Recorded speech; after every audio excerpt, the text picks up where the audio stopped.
which are two parallelly running pipelines carrying natural gas from Russia to Germany, were blown up. There were massive explosions which happened 250 feet below the sea. Now, the first report that came out, which was last month by a famous American journalist, which seemed to suggest that this was an inside job. It was carried out by the United States using state actors. Now, just this past week, there's been some follow-up reporting, both by the New York Times and the Washington Post, which seemed to suggest that it was not an inside job by America, but this was done by a pro-Ukrainian nationalist group, a bunch of amateurs who carried this out. What is the truth of who blew up the Nord Stream pipelines? What are the consequences and the implications of that? And will we ever get to know the truth? I want to first go across to a famous American investigative journalist, a multiple-time Pulitzer winner, famous investigative journalist Seymour Hersh, whose first reporting on this last month seemed to suggest that this was done by America at the orders of the President of the United States by state actors. Seymour Hersh, thank you very much for speaking with us here on this News 18 Network Global Exclusive. So your report, which came out in February, which suggested that it was America which blew up the Nord Stream natural gas pipelines, was based on a single anonymous source, an unnamed source.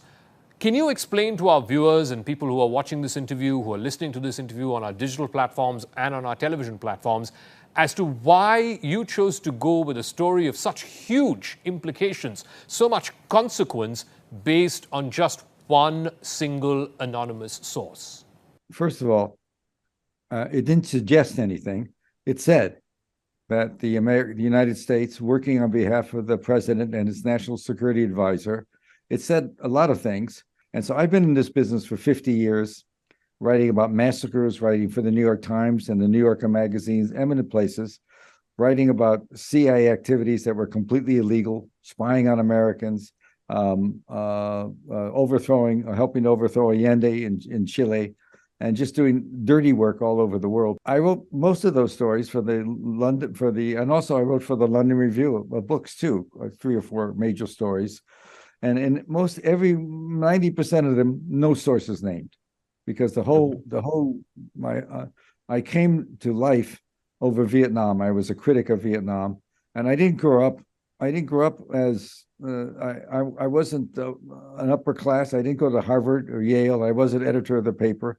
I grew up in an immigrant family in Chicago, and worked my way through school, and a very good university, and I started my career as a police reporter in Chicago, which is really a tough place to be, and later got to work with the Associated Press. And in '65, I was assigned to cover the Pentagon, the Defense Department.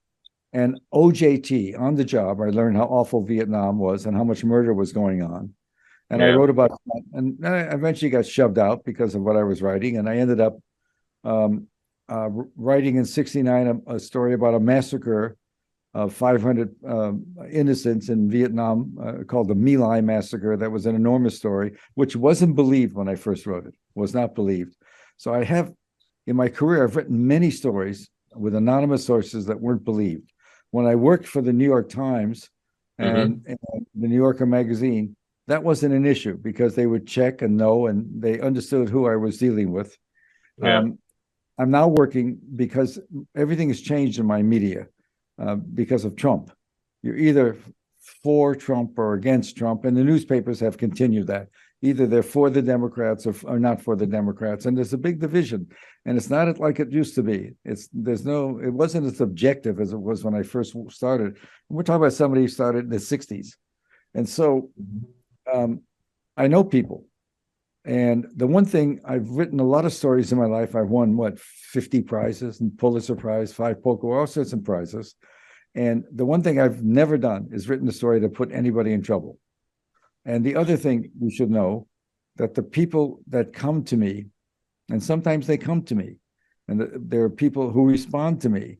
They're the people in the intelligence community, in the military, in the government, in the State Department, who, when they take the oath of office, as we do in America, it's not to their immediate boss, it's not to the Secretary of State, it's not to the general, it's to the Constitution.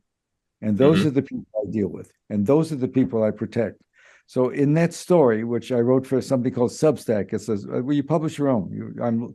I use editors I worked with at the London Review and a fact checker I worked with at the New Yorker. Same standards, my own, but this time I don't have to worry about editors.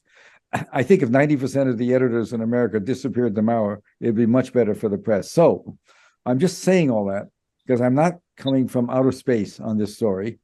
I understood it was going to be important. And so last fall, the pipelines were blown up September the 26th last year. Yeah. And there was no way, common sense, you have to deal with common sense. Well, let's see. Russia, Putin, before the war, in response to our language, and if you follow what's going on in communist China now, or China, the government there is responding quite to the language of Washington. The language of Washington has become, under Biden, with his Secretary of State Blinken and the National Security Advisor Sullivan, and the Undersecretary of State for Political Affairs Victoria, they're all very hostile to both Beijing and Moscow, just very hostile, and it's inappropriate, I think, in a way. I mean, I'm entitled to have my thoughts. So anyway, I knew that no way Russia had. Don't mind my phone; it rings even now. I knew that no way Russia would have done it because Putin already had responded. There's two major pipelines: Nord Stream 1, which has been alive since 2011, and Nord Stream 2, these are huge. They move millions of whatever the measurement is of natural gas. There is a different measurement, and it's not cubic feet. It's they move in. Nord Stream 1 turned Germany because it supplied cheap natural gas that was very clean, more than they needed it. Anyway, I'm just giving you all this because I'm not. I can answer your question, but I'd be coming from the blue, and I don't want to come from the blue. I want people to understand I've done this a long time. Sure, and I've never put anybody in the dock. So the White House, Mr. Hersh, they have rejected your story outright. They've called it a figment of your imagination. More fiction than fact is the wording that they used. Germany has also taken a very cautious line on your story. You referred before in your first answer to Western media like the New York Times, the Washington Post. Had you taken your story to the editors there, would they have published such a consequential story basis just one single unnamed anonymous source? How would you react to that? The way you described the story and the intent of how I sourced it was to be as vague as possible. It would have been very dangerous to have somebody. It would be dangerous for anybody telling me this story to be in a meeting, because the one thing my government can do well is find people. And I think it's very important when I say I've never burned anybody. So I'll take the heat on the question of sources.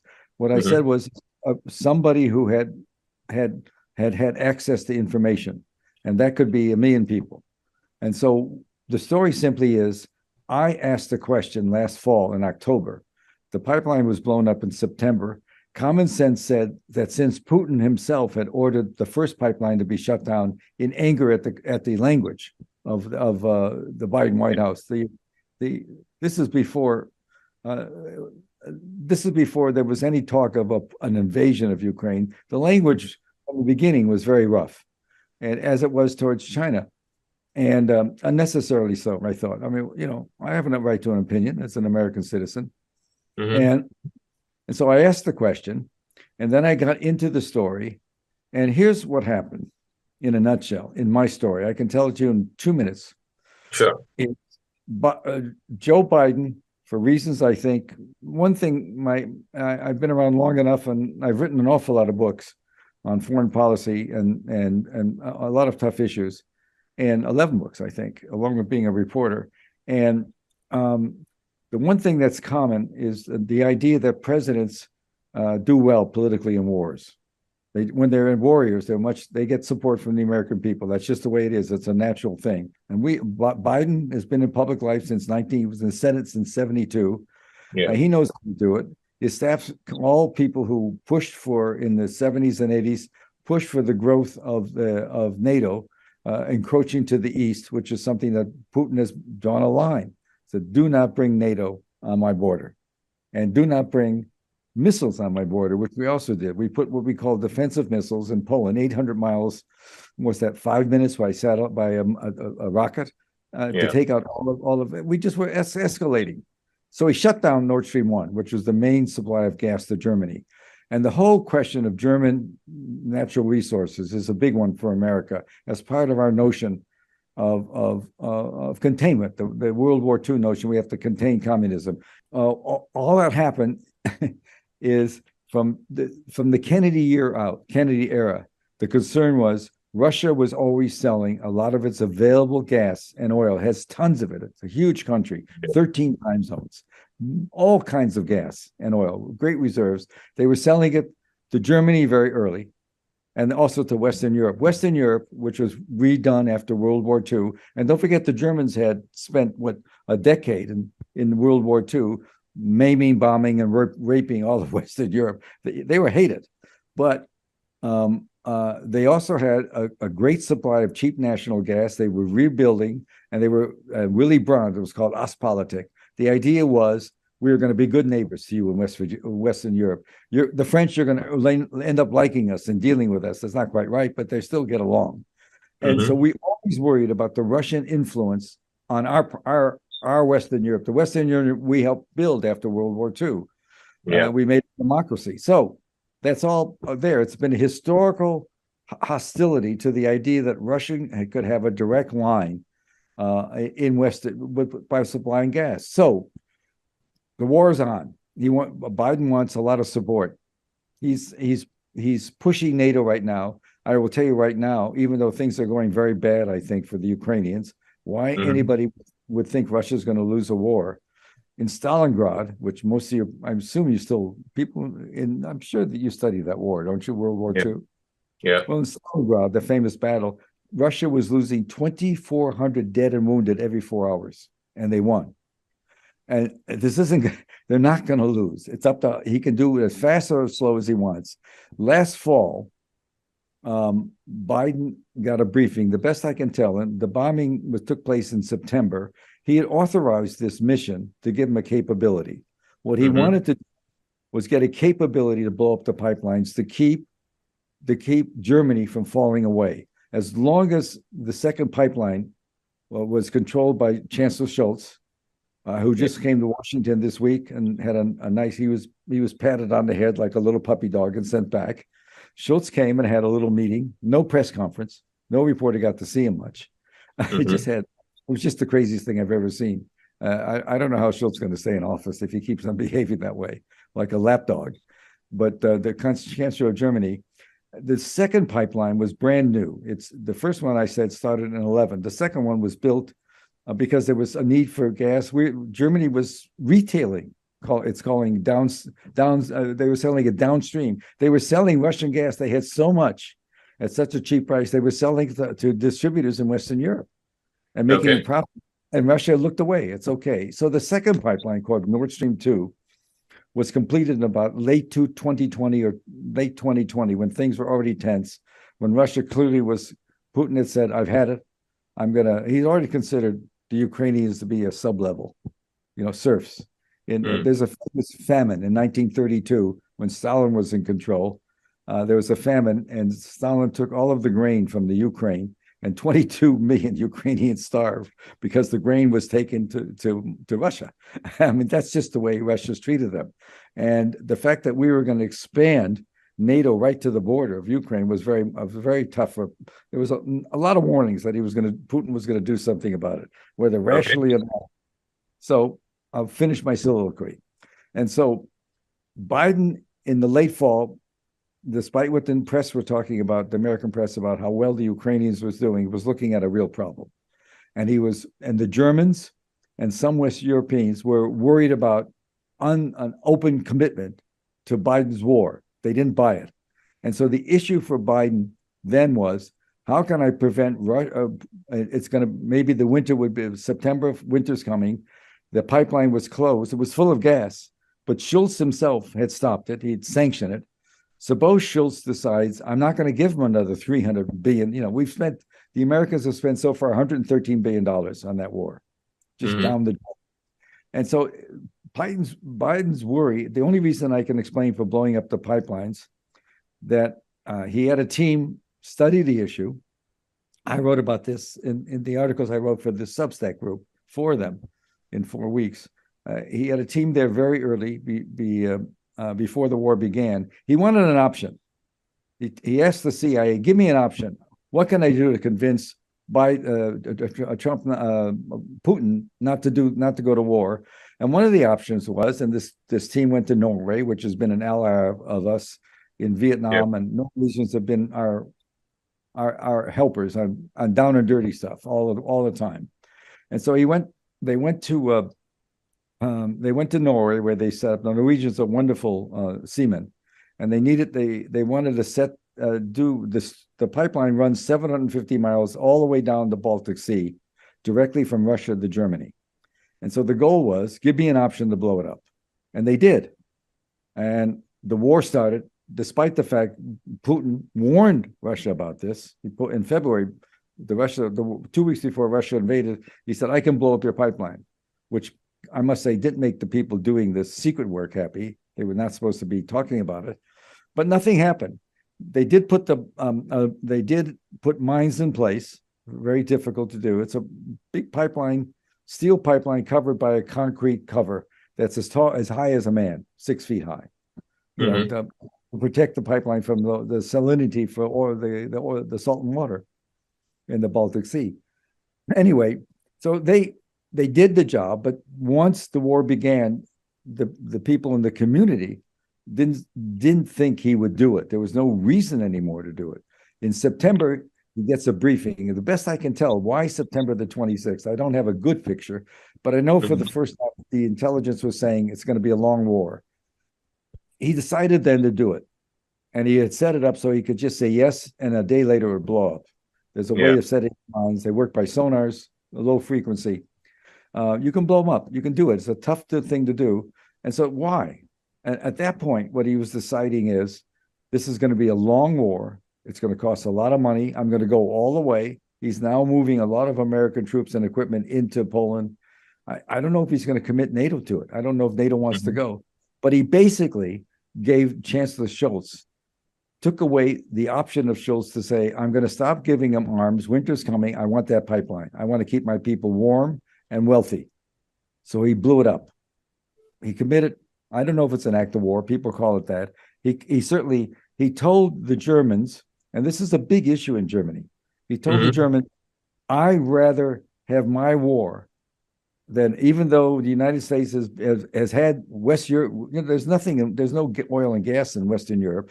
He said, I'd rather have my war, and I don't care what happens to you next winter, whether it's going to be cold or not. And it wasn't such a bad winter, but prices have gone sky high anyway. Most of the energy is done by gas turbines. This summer, if it's hot, what are they going to do for air conditioning? In the winter, what are they going to do if they don't have any more reserves? There's he's just taken away a major way for Germany and Western Europe to be profitable and warm and happy.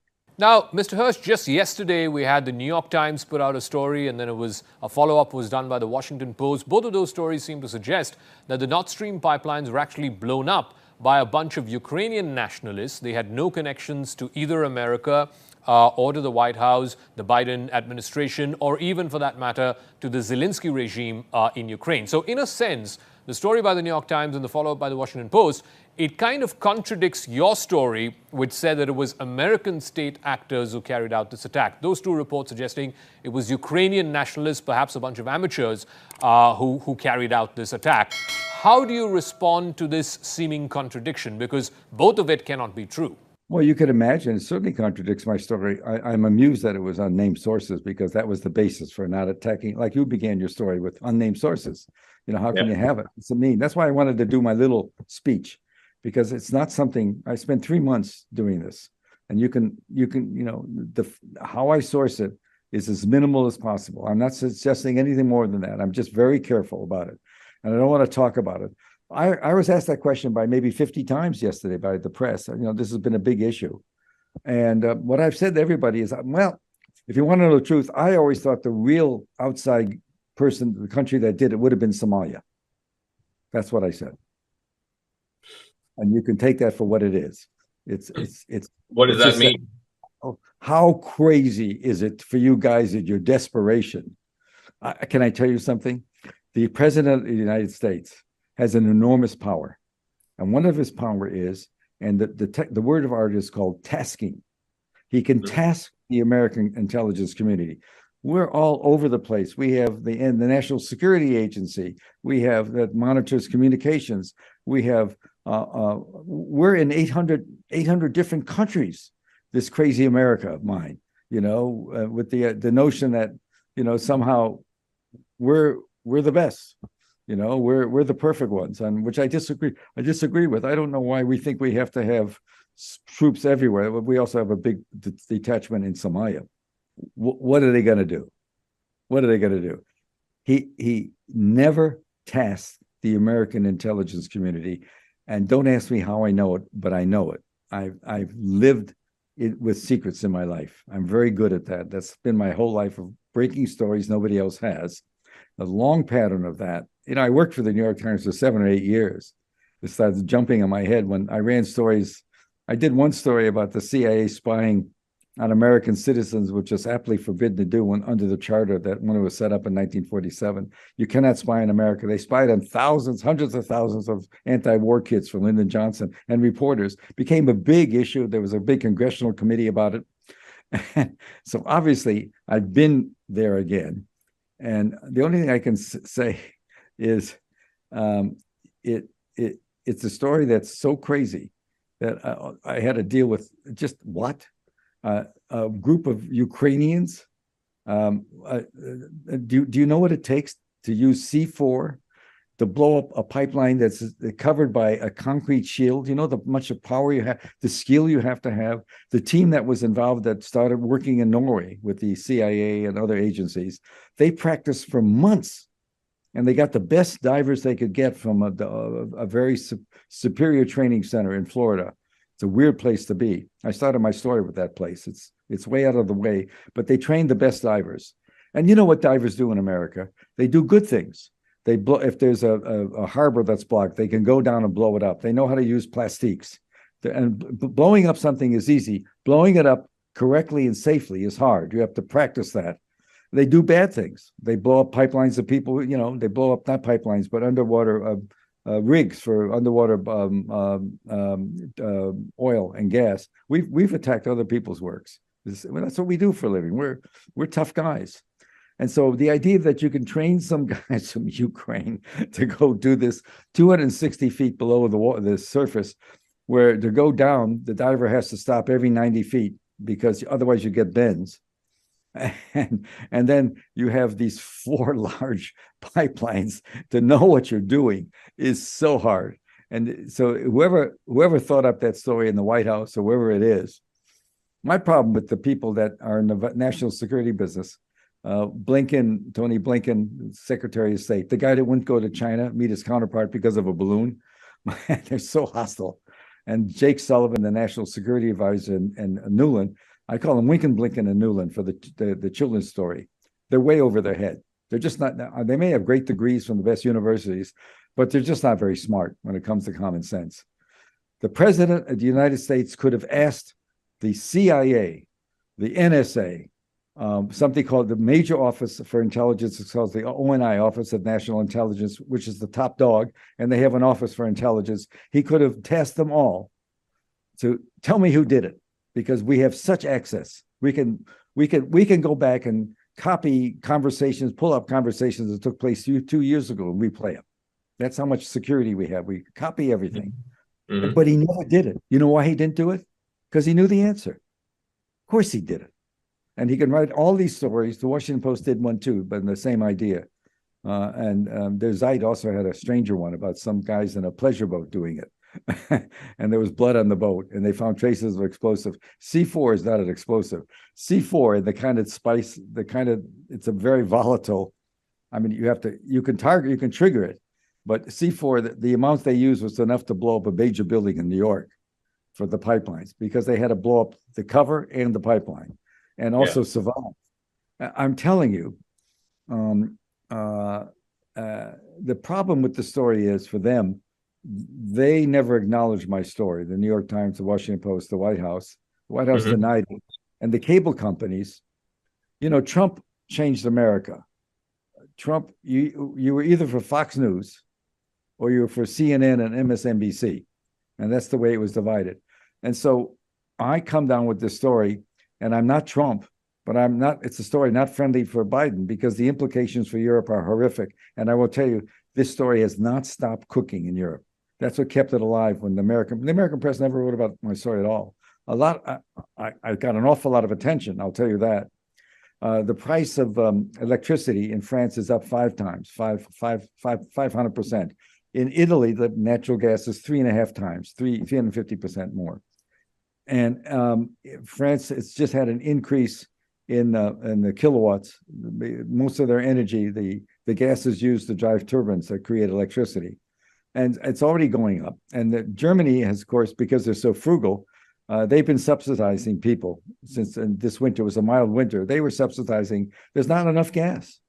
The largest chemical company in the world, BASF in Germany, 100,000 employees, has been talking to China about moving some of its facilities there. It's just talks, but they have trips there because they had to have a shutdown for the first time. Bakers that have 12 ovens heated by gas are only running 4 because they've done enough gas, and the gas is expensive. And and then the idea that the president of the United States took their gas away because he was worried that they wouldn't put enough money into a war he's not going to win. And God knows what's going to happen when it gets clearer that he's not going to win. What's going to happen? And that's why this story has traction, because my country is really about this White House. As per your reporting, there were multiple players involved in this top secret operation. You had the president's office, you had the National Security Advisor's office, the Secretary of State's office, and of course, the Undersecretary for Political Affairs. All of them were involved from the American side. You also say in your report that the Norwegians were directly involved. So it was not just the Americans, the Norwegians were directly involved. You also say in your reporting that the Swedes and the Danes had also been briefed about it. It happened off an island that is close to both Denmark and Sweden, controlled by Denmark, of course. And yet, for 6 months after this explosion happened back in September, and your story came out in February, how come this story did not leak? How come no one had wind of this story? How do you explain how they managed to bury such a story of such huge consequence, which had such multiple players, multinational players, from ever coming out? Well, first of all, there weren't so many players. There were 2 miners, 2 divers. The people could go down. It was in the military chain of command. If it was in the special forces, the SEALs or the CIA alone, they'd have to tell Congress. But it was constructed as basically a military operation in which had a CIA component. It was always, and so the divers were not SEALs, who are special operators, and they only 2 divers were used. That's how skilled they were. These are people that had spent 20 years doing it, and they're tough. They don't talk. The divers always, the Navy divers that are good, always joke about the American Navy SEALs. The commandos, they're heroes. They say they're like swimmers, and they talk too much. They go on television and they write movies. They're always in movies about some SEAL doing that. You won't cite a movie about a Navy diver. And so they're very good. They keep their mouth shut. How many people have to know? You have to deal with the Norwegians. And a week after I did this story, I did something called Substack. I publish when I want. I publish every Wednesday, a piece once a week, and you get an audience that way. And the people have to pay, and it's a different thing. And the Norwegians have always been our boys. They were in Vietnam long before the war. The North Vietnamese went in. We were doing operations with Norwegians driving our SEALs off the coast of Norway. The American SEALs would go in at night and try to blow up radar installations, cause trouble domestically, with food, props, and stuff like that. Long before the war was declared. Johnson wanted North Vietnam to do something aggressive. The war was going on in the South and it wasn't going well in 1964. He wanted to take the war to the North and start bombing. And they finally had invented, and it's a famous story, they invented a North Vietnamese attack on an American destroyer that didn't take place. And they lied about it. And Johnson went on television. He said, I'm going to respond. And America said, yes, yes. We're all very jingoistic. We're all jingoistic at heart. If somebody kicks me, we want to kick back. And the war started on a false premise. The Norwegians were all over that. I have photographs of Bill Colby, the head of the CIA, who I tangled with a lot in the 70s, working for the OSS, the American Office of Strategic Services, the underground people that worked against the Germans. But what the White House has done is just made us stumble in their panic. If they want to find out what happened, just ask their CIA or officially ask. It's called a task. You send a tasking order. That means that the president, everybody jumps up, aye, aye, sir. But they haven't done that. Why haven't they done that? Do you really think Putin, who shut down one pipeline, is going to blow up with the other one? I mean, who thought that? Nobody. And so who else could have done it? That's why I was, I can't think of who. I can't, Pakistan, So keep on going. What else? I know I should be more serious about something like this, but I've been there and done it. When I wrote the My Lai story about the massacre, more than half the country thought I should be, hung up to dry, because how could I be a traitor? I'm exaggerating slightly. They didn't believe the story. And I've done that before. I don't do what I do lightly. And once I learned, I knew how to get the story, because I've been around, long of tooth. All right, Mr. Seymour Hersh, thank you very much for your time and for your insights. We leave it to our viewers to decide what the truth is on who brought about these explosions and how it exactly happened and what was the consequence of it. Thank you very much for speaking with us here on the News 18 network. I'm glad to spread the word.